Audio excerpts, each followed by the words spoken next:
Welcome back to Perspectives. I'm here tonight with Emmanuel International Canada. These folks do a lot of work in some of the poor parts of the world where we've seen natural disasters or places that have been afflicted by war.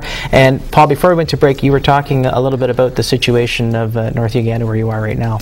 Yeah, so we were talking about some of the programs we had, and so with the LRA basically moving out, we had the opportunity to come in and do peace building. Since we're a faith base, we also, we don't try to just rebuild and give them food. Mm-hmm. We also try to help them put their life back together, both physically and spiritually. Okay. So there is a spiritual component to that. But some of the things that we do, we had a program for rebuilding homes for the widows of the people that have been in the war and died. So they would send their sons or their daughters would get captured, and maybe their husband would get captured and die.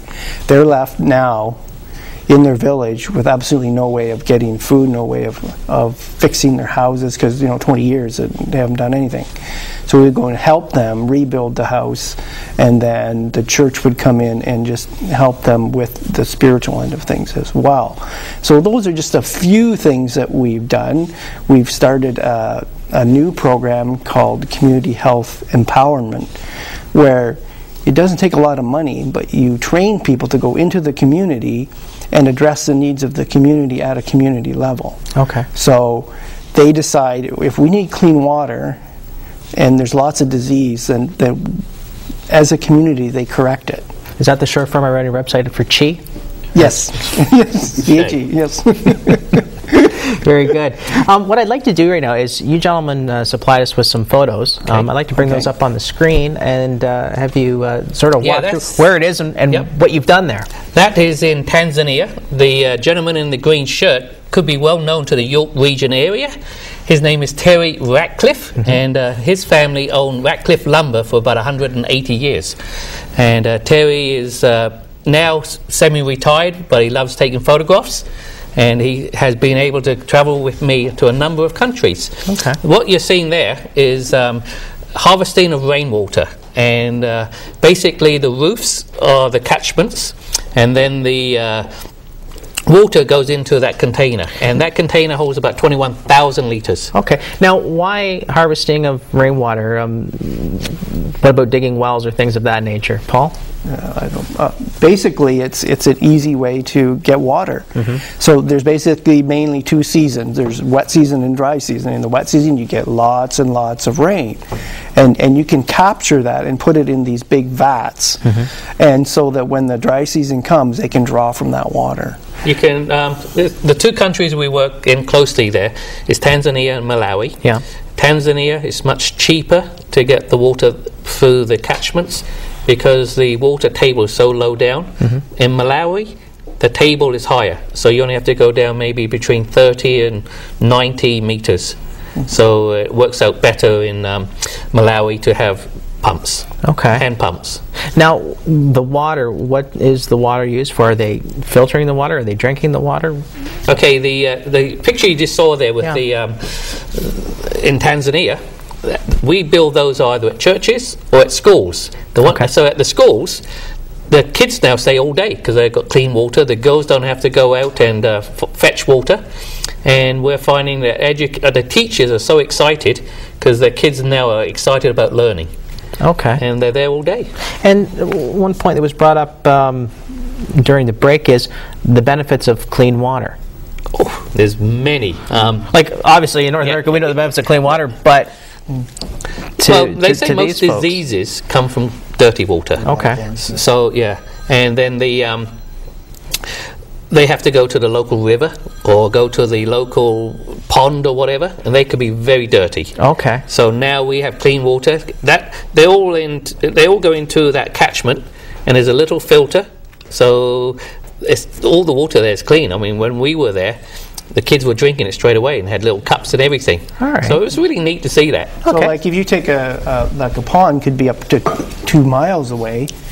So if you do have to go there in the morning to get water and go back in the evening for cooking and for cleaning, you've saved yourself all that time Plus now you've got clean water, less disease, more production in the community. And so if you have a garden, say most of our work is done with tools. We don't try to go overboard on the technology. We try to give them stuff that they can use. Because the systems you create when you leave, they have to be taken over and run by the folks that live there. Sustainable for the community. So, say even in the farming, we wouldn't go and give them tractors because it would. First of all, they'd break down. We wouldn't know how to fix them, and they break down here, and I don't know how to fix them either. I don't know how to fix my own car. We're excited about the work we do. To be honest, we are very excited. Most of the missionaries we have around the world have been with us for virtually 25 years or 30 years or in some cases 35 years.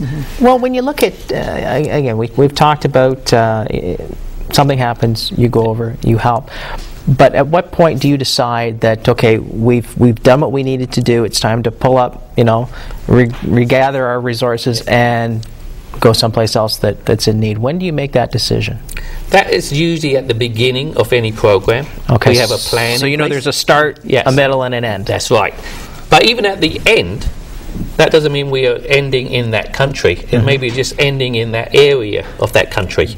So we could then go, the church might have other programs that they would like us to do in other parts of whatever country we're in. So we could then maybe start phase 2 or phase 3. Okay. So that's how we decide. Sorry, Paul. There was certainly a time when Emmanuel, in the beginning, they would have a 5-year plan. They'd say, okay, we're going to start, we're going to put in a fair amount of resource, have a team, but they would look at beginning to withdraw slowly. Now, in a place like Uganda, they put out that 5-year plan, but they've been there 20 years just because of the fact war has prevented them to be able to continue on with development. Okay. The war has ceased, and now we've moved from basically from relief to rehabilitation, and now starting to get into development. So probably in the next 5 years we could begin to withdraw from the areas that we're in and move into other areas in Uganda. Let's go back up the screen. I think we've got a picture of a school in Haiti. I'll wait for that to come up on the screen. I would say that we also do work with the churches as well, as we're looking for it. Okay, there we go. Yeah, at the moment we're into phase 3 in Haiti, and that's rebuilding schools and rebuilding some of the churches. So this is a rebuilt. And it's in a place called Marbial, which is outside of Jacmel. If you know your. No, I've got you here to tell me that. Okay, and let's roll up another shot on screen there if we can. Oh yeah, there. Again, that's in Haiti. That's us rebuilding. And what are they rebuilding there? Is that schools, housing? I believe that's again the schools. Okay. That would be a primary school and a secondary school.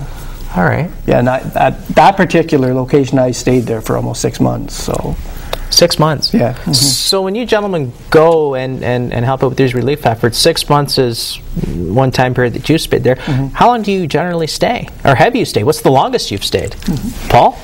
Well, I stayed in Uganda for about nine years, 4 years in Malawi, and a few years in the Philippines. So it can vary. Okay. But often we'll send out individuals that would maybe go for 1 year, 2 years.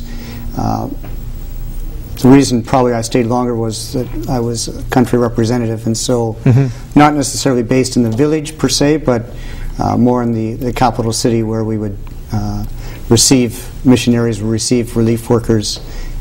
So the longest I've ever been is 2 weeks. So 2 weeks. 2 weeks. So that was fun. And my job really as the Canadian director is to go make sure that the money we send is getting spent properly. Yeah. I retired about 4.5 years ago and got bored very quickly, and one thing led to another, and now I'm back with Emmanuel. I used to be with them back in the early 80s, and Emmanuel is a very exciting organisation to be with. We are very grassroots. We try to help as much as we can with very little resources, and our funding comes mainly from churches, and individuals, and every now and again we get grants from the Canadian government, like CEDA, like in Malawi, to do water. Funding projects. Yeah, how do you, like, the funding you said comes from obviously personal donations and things and fundraising, and I want to talk about that real quick because we're running out of time.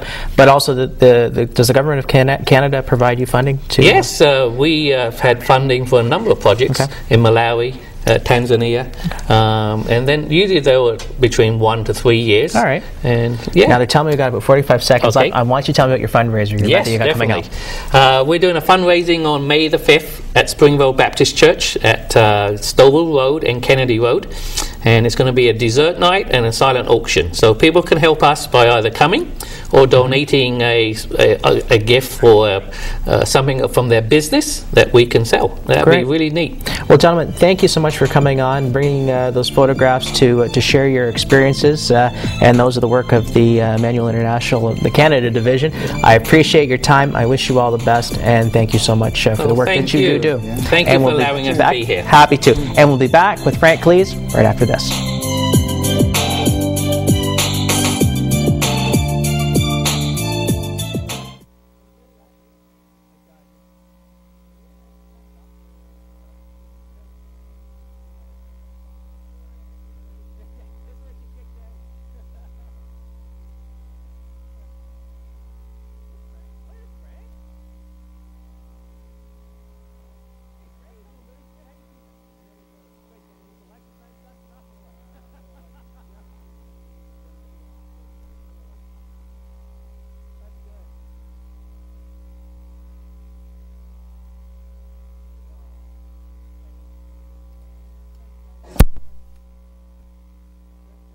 You can't take my beads. Why do I feel off this chair?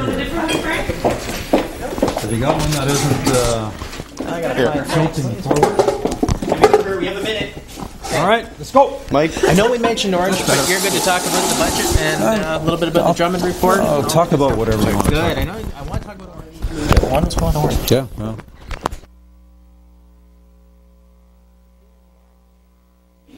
One peel at a time. One peel at a time. Okay. Here's your makeup. Don't unplug me. Don't unplug me. What are we doing? This could be awkward. All right. Okay. We see a little powder there. This man needs no makeup. Shh. No one asked you.